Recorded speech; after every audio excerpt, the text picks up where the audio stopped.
ಮುಂದೆ ಬಿದ್ದಂತ ಬಾಲ್ ಮೊದಲನೇ ಬಾಲನ್ನೇ 4 ಆಗಿ ಕನ್ವರ್ಟ್ ಮಾಡ್ತಾ ಇದ್ದಾರೆ ಕಲ್ಮೇಶ್ ಅವರು. ರಾಯಲ್ ಚಾಲೆಂಜ್ ಇಂದ ರಾಯಲ್ ಆದಂತ ಆಟವನ್ನ ಆರಂಭಿಸ್ತಾ ಇದ್ದಾರೆ.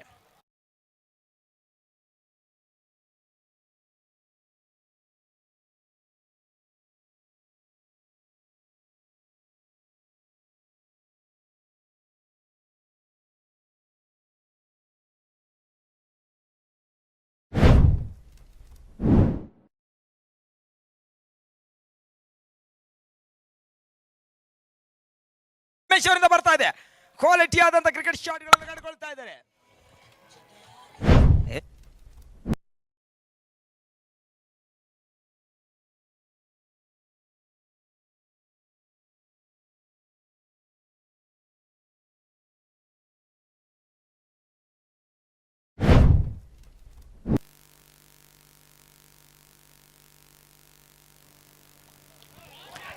ಕ್ಯಾಚ್ ಆಗೋ ಸಾಧ್ಯತೆ ಇದೆ.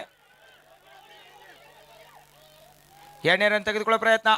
ಡೈರೆಕ್ಟ್ ಇಟ್ಟು ಕಲ್ಮೇಶ್ ಅವರಿಂದ ಬರ್ತಾ ಇದೆ ಕ್ವಾಲಿಟಿ ಇನ್ನಿಂಗ್ಸ್. ಎಂತ ಅದ್ಭುತವಾದಂತ ಕಮ್ ಬ್ಯಾಕ್ ಇದು ರಾಯಲ್ ಚಾಲೆಂಜ್ ಇಂದ. Big wicket.